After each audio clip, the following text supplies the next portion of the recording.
याद कीजिए मित्रों, भारतीय जनता पार्टी के सबसे बड़े नेता भारतीय जनता पार्टी के प्रचार तंत्र के बारे में क्या कह गए हैं। झूठ बोलो, बार बार झूठ बोलो,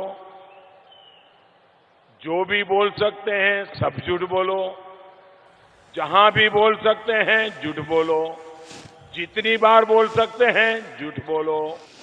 बिल्कुल, प्रधानमंत्री नरेंद्र मोदी का संदेश किसी और के लिए नहीं बल्कि भारतीय जनता पार्टी के प्रचार तंत्र के लिए है। क्या आप जानते हैं कि भारतीय जनता पार्टी के आईटी सेल के माथे पर एक और शर्म लग गई है। मैंने कल अपने एक वीडियो में एक्सपोज किया था दोस्तों कि अमित मालवीय राहुल गांधी की भारत जोड़ो यात्रा के बारे में एक झूठ पेश कर रहा है। और वो झूठ क्या था कि पूर्व मंत्री भंवर जितेंद्र सिंह राहुल गांधी के शू लेसेस बांध रहे हैं, ऐसा अमित मालवीय ने कहा। ट्विटर ने कहा कि यह भ्रामक जानकारी के साथ पेश किया गया ट्वीट है। देखिए अमित मालवीय कितनी बार शर्मिंदा हो गए भैया। ये वो आदमी है दोस्तों, आज मैं आपको बतलाने वाला हूं, इस आदमी ने एक नहीं दो नहीं कम से कम 1 दर्जन बार गंभीर झूठ बोले हैं और कोई और होता तो अब तक जेल में होता। मगर दोस्तों यह गौरव भारतीय जनता पार्टी के नेताओं के माथे पर लगातार लगता रहा है। याद कीजिए संबित पात्रा ने एक भ्रामक जानकारी पेश की, झूठी जानकारी पेश की, और वो क्या था कि देखिए मित्रों, कांग्रेस का एक टूल किट जो है वो चल रहा है। कोरोना को लेकर मोदी सरकार को बदनाम किया जा रहा है। अब ट्विटर ने संबित पात्रा के इस ट्वीट के नीचे, जैसा कि आप देख सकते हैं, जानकारी डाल दी मैनिपुलेटेड ट्वीट। बात वहां नहीं रुकी दोस्तों, संबित पात्रा के इस झूठी जानकारी को किसने आगे बढ़ाया? आपके स्क्रीन पर वो तमाम नेताओं के नाम, पीयूष गोयल, स्मृति ईरानी, रविशंकर प्रसाद, गिरिराज सिंह, प्रहलाद जोशी, धर्मेंद्र प्रधान, रमेश पोखरियाल निशंक, थावर चंद गहलोत, हर्षवर्धन, मुख्तार अब्बास नकवी और गजेंद्र सिंह शेखावत। कायदे से मैनिपुलेटेड ट्वीट इन तमाम नेताओं के ट्वीट्स पर आना चाहिए था जो संबित पात्रा की इस जानकारी को आगे कर रहे थे। मैं ये सवाल पूछना चाहता हूं कि क्या भारतीय जनता पार्टी सिर्फ और सिर्फ झूठ के सहारे अपनी राजनीति करेगी? और मैं आपको इनकी एक और गलत बयानी दिखाता हूं। याद कीजिए, स्वास्थ्य मंत्री मनसुख मंडाविया राहुल गांधी को खत लिखते हैं और उस खत में क्या कहते हैं कि अपनी भारत जोड़ो यात्रा को रोक दो। क्यों? क्योंकि देश में कोरोना का प्रकोप आ सकता है। याद कीजिए, भारतीय जनता पार्टी ने पहले ही घोषणा की थी कि हम अपनी जन आक्रोश रैली बंद कर रहे हैं। दोस्तों एक और यू टर्न ले लिया है कि नहीं नहीं साहब हम बंद नहीं कर रहे हैं। तो बताइए भाई, कोरोना को लेकर चिंता नहीं है क्या?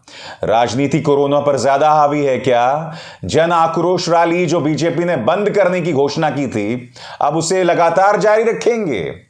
दोस्तों इससे पहले कि मैं जन आक्रोश रैली से जुड़ी राजनीति की चर्चा करूं, मैं आपका परिचय कराना चाहता हूं एक ऐसे आदमी से जो कई बार झूठ बोलते हुए पकड़ा गया है, अमित मालवीय।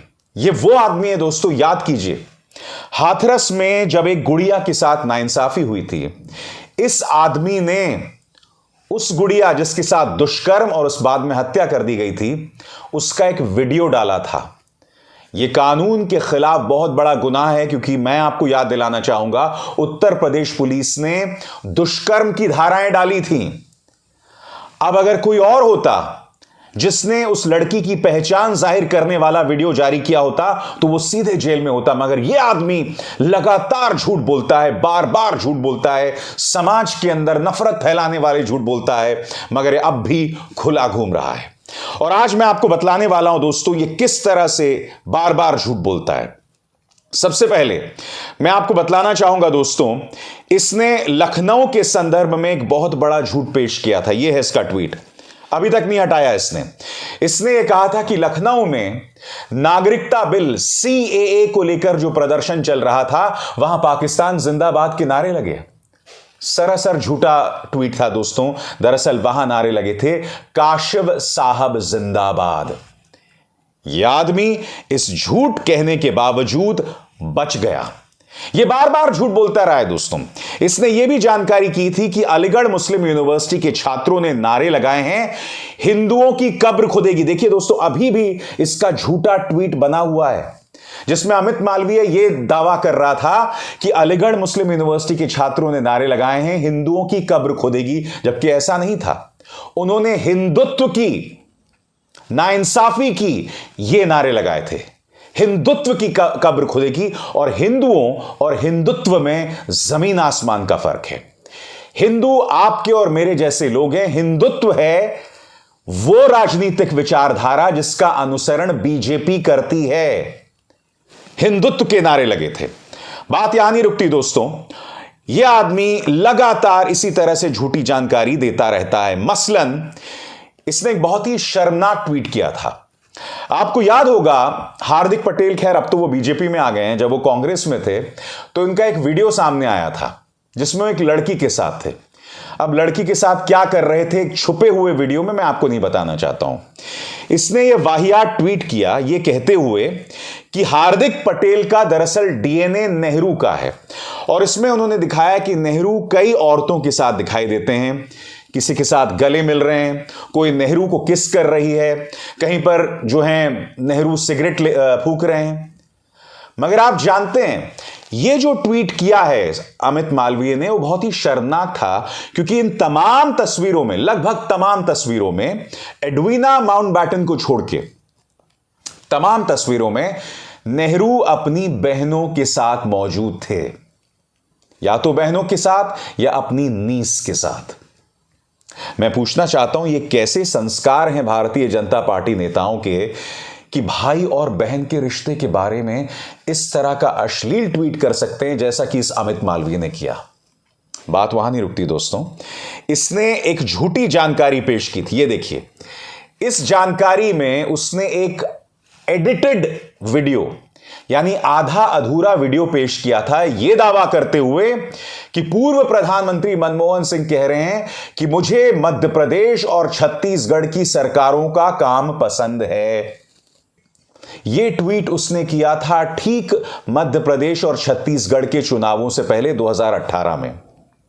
दरअसल इसने झूठी और गलत जानकारी पेश की थी।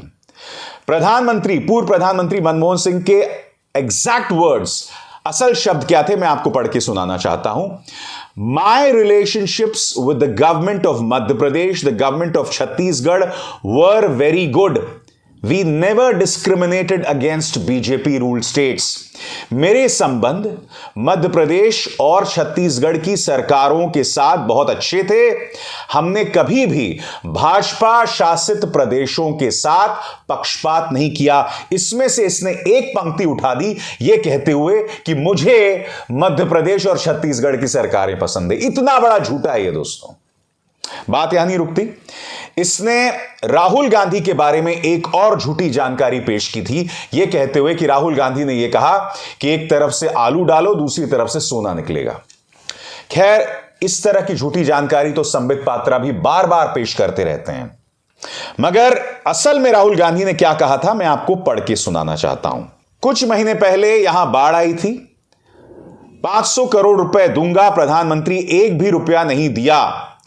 आलू के किसानों को कहा ऐसी मशीन लगाऊंगा, इस साइड से आलू घुसेगा, उस साइड से सोना निकलेगा। मेरे शब्द नहीं है, नरेंद्र मोदी जी के शब्द हैं, यह कहा था राहुल गांधी ने।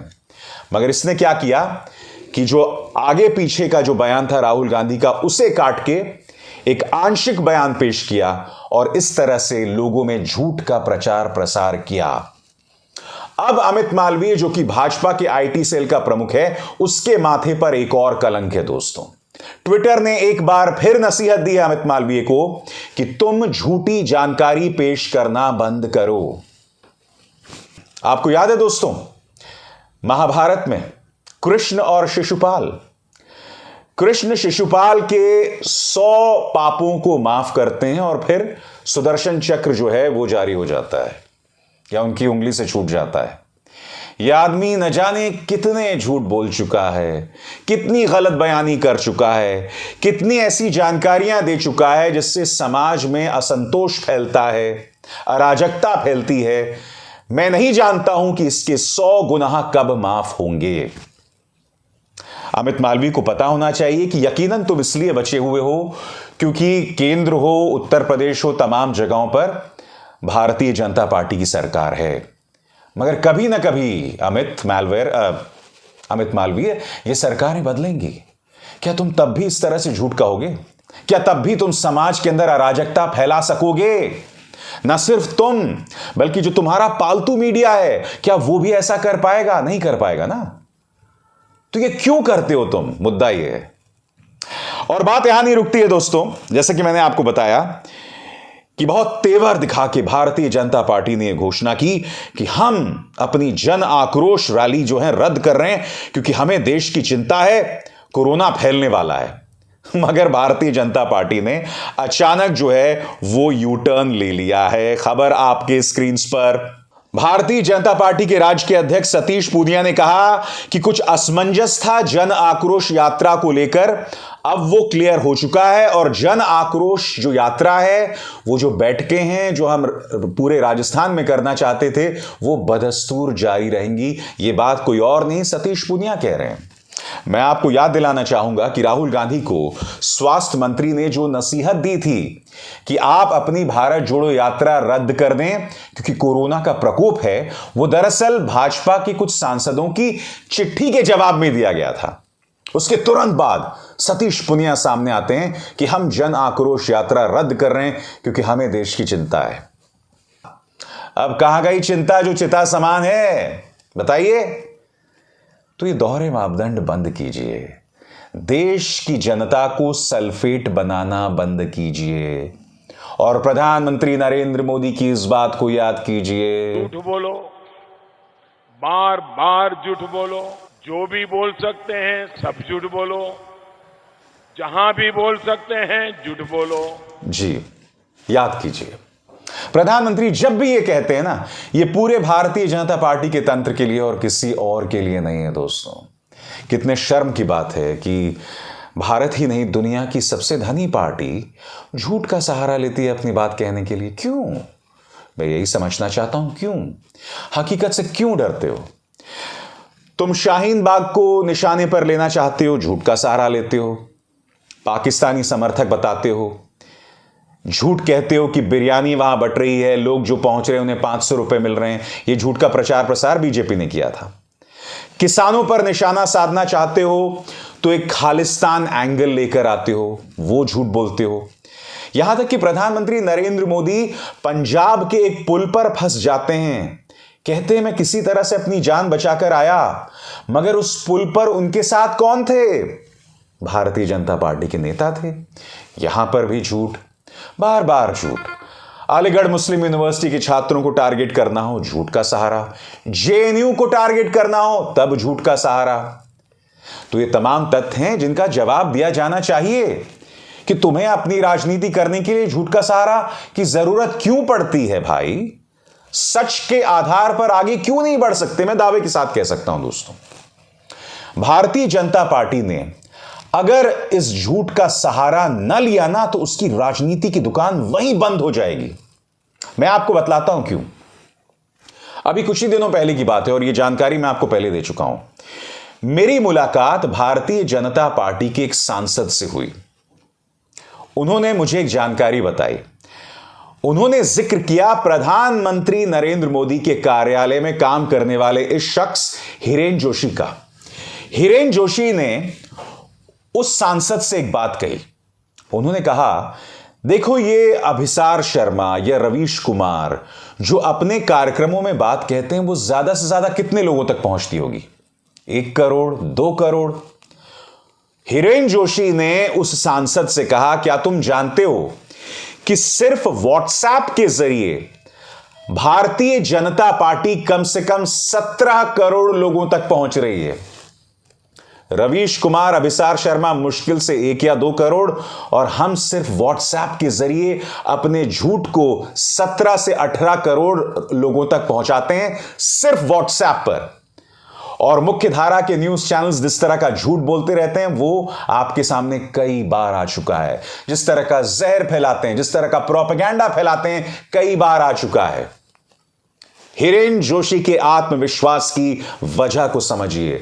वो जानते हैं अभिसार शर्मा जितना भी सच बोल लें, जितना भी आपके सामने हकीकत ले आए, जैसा कि आज मैं लेकर आया हूं फिर से, कोई फर्क नहीं पड़ने वाला बीजेपी को, क्योंकि वो पहले ही व्हाट्सएप के जरिए 17 से 18 करोड़ लोगों तक पहुंचे हुए हैं, जानकारी पहुंचा रहे हैं, उन्हें ब्रेन वॉश कर रहे हैं, उनकी नसों में जहर भर रहे हैं। मगर मैं बीजेपी से एक ही बात कहना चाहता हूं, अगर आप लोगों में अंदर जहर भर देंगे, उन्हें एक नफरती ज़ॉम्बी बना देंगे, तो ऐसे लोगों पर राज करके आपको क्या हासिल हो जाएगा? बताइए, क्या हासिल हो जाएगा आपको? बताइए, कब तक आप ये सब करेंगे? कोई तो हद होनी चाहिए ना। देश को बर्बाद करके उस पर राज करने का क्या फायदा? शमशान और कब्रिस्तान पर राज करने का क्या फायदा? क्योंकि जमीन के नीचे जिंदा इंसान नहीं, मुर्दे दफन हैं। मुर्दों पर राज करके कौन सी अस्मिता, कौन सा गौरव? मेरे इन शब्दों को याद रखिएगा। नमस्कार। स्वतंत्र और आजाद पत्रकारिता का समर्थन कीजिए, सच में मेरा साथी बनिए। बहुत आसान है दोस्तों, इस ज्वाइन बटन को दबाइए और आपके सामने आएंगे ये 3 विकल्प, इनमें से एक चुनिए और सच के इस सफर में मेरा साथी बनिए।